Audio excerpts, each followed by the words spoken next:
자, 이번 시간에는 우리 인덱스 버퍼와 상수 버퍼를 추가해 보도록 하겠습니다. 자, 기본적으로 우리가 삼각형 물체를 그릴 때 여기 있는 요 정점 정보 버텍스 버퍼로만 물체를 그릴 수도 있는데, 자, 물체가 예를 들어서 정점 정보가 뭐 단순하게 3개가 아니라 굉장히 많은 정점 정보를 가지고 있게 되면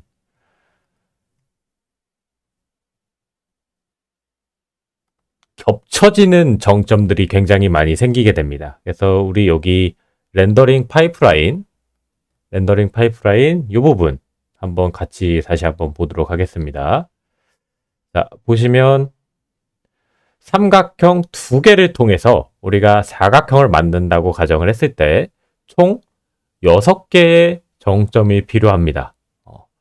근데 이게 이제 단순 사각형일 때는 뭐 6개 정도까지는 감안할 수 있지만 무수히 많은 객체, 메쉬들을 우리가 만약에 그린다고 하면, 사람 모양의 메쉬를 그린다고 하면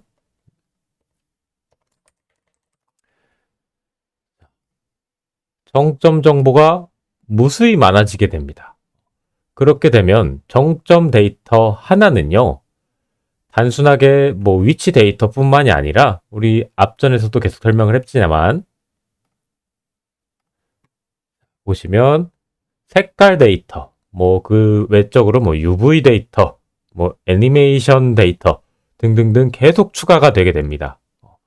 그렇게 되면 정점 하나당 데이터 크기가 굉장히 크기 때문에 인덱스 버퍼라는 걸 이용해서 점 4개만 만들어 놓고 그려주는 순서를 우리가 이용을 해서 점 4개로 0, 1, 2, 3, 0, 2 뭐 이런 식으로 해서 그려주는 순서만으로 정점을 줄여서 물체를 그릴 수 있게 만들어 줍니다. 그래서 한 붓 그리기 생각하시면 되죠. 한 붓 그리기. 그래서 인덱스 버퍼 생성하시는 부분은요, 자, 메인 함수에 이 부분입니다. 이 부분인데 똑같이 버텍스 버퍼 만들 때처럼 만들어 주시면 되는데, 여기 바인드 플래그 이 부분을 인덱스 버퍼로 바꿔주시고, 그리고 인덱스 버퍼는 그려주는 순서만 알면 되기 때문에 숫자 데이터 4바이트짜리 하나면 충분하죠. 그래서 순서만 이렇게 해서 바이트 크기 계산해 주셔서 버퍼를 만들어 주시면 됩니다. 그리고 이 코드들을 보시면은 전반적으로 제가 이제 여러분들 조금 더 수월하게 엔진 만들게 하기 위해서 조금 가독성 좋게끔 코드를 좀 다 수정을 했습니다. 수정을 해서 이렇게 뭐 안에다가 묶어 놨거든요. 그래서 이 부분은 우리 여기 GitHub 커밋 들어가셔서 여기 코드 정리 부분 들어가 보시면 확인할 수 있으실 겁니다. 바뀐 부분들. 그래서 조금 더 함수 안에 잘 묶어가지고 가독성 좋게 바꿔놓은 것 뿐입니다. 자, 그래서 인덱스 버퍼를 만들었고, 그리고 나 그럼 물체 그려줄 때 인덱스 버퍼를 사용할 건지 안 할 건지를 컨텍스트에 접근해서 set index buffer 함수로, 우리가 아까 만들어진 인덱스 버퍼로, 그리고 크기는 4바이트짜리 정수 하나만 있으면 되니까 R32 unsigned int로 설정을 해줬습니다. 그리고 이쪽에 렌더러 쪽에 보시면요,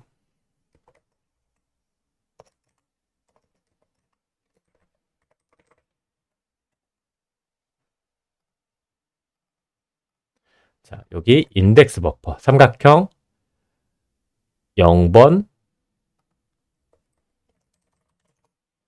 우리 삼각형이 아마 여기가 0번, 여기가 1번, 여기가 2번이었을 겁니다. 그래서 나 이 순서대로 물체 그려줘. 그래서 이렇게 012 해서 여기 인덱스 버퍼 정보를 이렇게 만들어 놨습니다. 자, 그리고 추가적으로 상수 버퍼가 추가가 되었습니다. 상수 버퍼. 상수 버퍼란 게 과연 왜 필요하냐, 그리고 이 친구가 하는 일이 뭐냐라고 우리가 질문을 했을 때, 예를 들어서 우리 실제 게임에서는요, 데이터가 지금 이렇게 딱 가운데 있지 않고 계속 움직입니다. 이 삼각형이 화면상에서 계속 뭐 좌우로 움직였다 키보드 누르면 왼쪽으로 움직이고 뭐 오른쪽으로 움직이고 이런 작업들이 반복이 될 겁니다. 반복이 될 거기 때문에 메쉬를 우리가 그때그때 메쉬를 그때그때 만약에 작업을 진행을 한다고 했을 때 또 이 메쉬를 계속 우리가 뭐 데이터를 이렇게 바꿔주고 해서 옮길 수 없잖아요. 왜? 내가 그럼 버텍스 버퍼를 이 친구가 새로 데이터 위치가 바뀔 때마다 새로운 버텍스 버퍼를 우리가 또 만들어줘야 되고, 그쵸? 그리고 그 버텍스 버퍼를 갖다가 또 사용하겠다고 다시 묶어줘야 되고, 그리고 버텍스 버퍼 자체가 굉장히 메모리를 많이 차지하는 그 버퍼기 때문에 그 친구를 우리가 계속 새로 만들고 다시 GPU에 파이프라인을 묶어주고 또 새로 GPU 할당하고 다시 GPU에 파이프라인을 묶어주고 이 작업을 계속 반복하게 되면은 굉장히 메모리적으로 손해를 많이 봅니다. 그래서 다이렉트X 11에서는 상수 버퍼라는 이 친구가 하나가 존재를 하게 됩니다. 이 친구는 뭐냐? 내가 특정 데이터를 파이프라인 GPU 데이터에 묶어서 데이터를 처리해 줄 수 있게 됩니다. 이게 무슨 말이냐? 예를 들어서 이렇게 생긴 우리 버텍스 버퍼가 있다고 생각을 해봅시다. 버텍스 버퍼 그리고 상수 버퍼를 이제 하나 또 만들어 보도록 하겠습니다. 자, 버텍스 버퍼 자체는 지금 이 정점 데이터 하나가 플롯4에 플롯3이기 때문에 4, 16바이트 12에서 28바이트 곱하기 요게 총 3개가 있죠? 28 곱하기 3입니다. 그래서 2, 3은 6, 3, 8에 24 84바이트짜리죠. 우리가 이 친구를 계속 GPU에 할당을 하고 그리고 파이프라인에 또 묶어주고 이 작업이 굉장히 데이터가 큰 데이터를 처리하기 때문에 속도가 늘 수 있다는 거죠. 나 단순하게 얘 이동만 시킬 건데 이 정점 데이터에 이 포지션만 이동만 시킨다고 생각을 해봅시다. 이동만 시킨다고 가정을 했을 때는 우리 이동시킬 데이터 값인 X, Y, Z 총 12바이트의 데이터만 필요할 겁니다. 근데 우리가 이 만약에 정점을 새롭게 이 숫자를 아예 바꿔서 또 새로 만들어준다면은 총 84바이트를 우리가 묶어주는 과정이 생기겠죠. 그래서 적은 데이터로 연산을 통해서 이 데이터를 우리가 화면 바깥쪽으로 옮길 수 있게 도와주는 애를 상수 버퍼라고 생각하시면 됩니다. 상수, 콘스턴트 숫자를 얘기하는 거죠. 단순하게 숫자 데이터를 넘겨줄 수 있는 버퍼라고 생각을 하시면 됩니다. 그래서 상수 버퍼 보시면 지금 플롯4 16바이트로 할당을 했거든요. 근데 상수 버퍼에 그 중요한 점이 있습니다. 항상 상수 버퍼는 꼭 16바이트 단위로 끊어서 할당을 해주셔야 됩니다. 그래서 내가 만약에 4바이트만 쓴다고 나 4바이트만 할당해버리면 이 데이터에 접근하지 못하고 제대로 된 데이터를 읽어오지 못합니다. 데이터가 밀림 현상이 생겨요. 그것은 왜 그러냐면 기본적으로 GPU에 들어간 프로세서의 연산 기본 단위가 16바이트 단위로 계산이 이루어지기 때문이에요. 그래서 우리 예전에 C++ 시간에 바이트 패딩처럼 연산을 조금 더 효율적으로 하기 위해서 16단위로 끊어서 진행을 해주신다고 생각하면 됩니다. 그래서 상수 버퍼도 마찬가지로 똑같이 데이터 만들어 주시는데 여기 바인드 플래그 부분만 콘스탄트 버퍼로 들어가 주시고 그리고 값을 우리가 바꿔서 쓸 수 있기 때문에 다이나믹 넣어주시고 CPU에서 접근 가능한 옵션 넣어주시면 됩니다. 그래서 또 버퍼 만들어 주시고 지금 0.5, 0, 0, 1.0을 넣습니다. 똑같이 마찬가지로 bind constant buffer 함수를 통해서 파이프라인에 묶어 주시면 됩니다.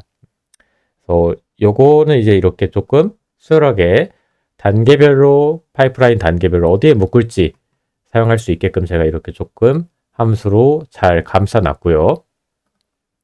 그래서 묶어 주셔서 사용을 하게 되시면 지금 0.5라는 값이 들어가 있었죠. 그래서 이쪽 x에 0.5, y에 0, z에 0이기 때문에 이 값이 더해져서 원래 화면 가운데에서 그려져야 될 삼각형이 자, 오른쪽으로 0.5만큼 이동한 걸 볼 수가 있습니다.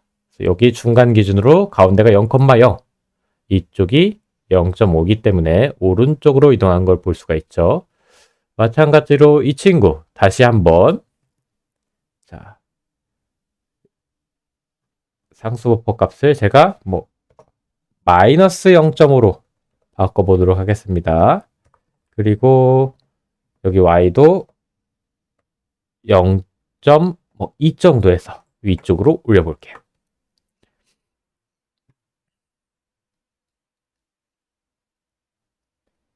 자, 그러면 삼각형이 약간 위로 올라갔고 모든 정점에다가 왜 0.5, 0.2가 더해졌기 때문이죠. 그리고 왼쪽으로 0.5에서 이렇게 또 이동하는 모습을 볼 수가 있습니다. 그래서 이렇게 상수 버퍼를 이용하시면 우리가 필요한 데이터 정점 정보를 그때그때 다시 할당해서 버텍스 버퍼를 다시 묶어주거나 할 필요 없이 한번 할당된 버텍스 버퍼를 가지고 이렇게 더해주는 연산을 통해서 값을 바꿔줄 수 있다라는 겁니다. 그래서 이렇게 해서 상수 버퍼까지 추가가 되었습니다. 자, 이렇게 해서 일단 파이프라인 전반적인 단계를 저희가 한 바퀴 다 돌아봤고요. 그래서 요것들을 이제 또 우리가 잘 랩핑을 해서 게임 엔진을 마저 작성을 해보도록 하겠습니다. 자, 다음 시간에는 요 그래픽스 파이프라인에 있어서 우리가 이제 데이터를 로드를 하거나 이제 그런 작업들이 이루어져야 되는데 3D 데이터는 굉장히 메모리가 많이 사용되고 큰 데이터들이 몰려 있거든요.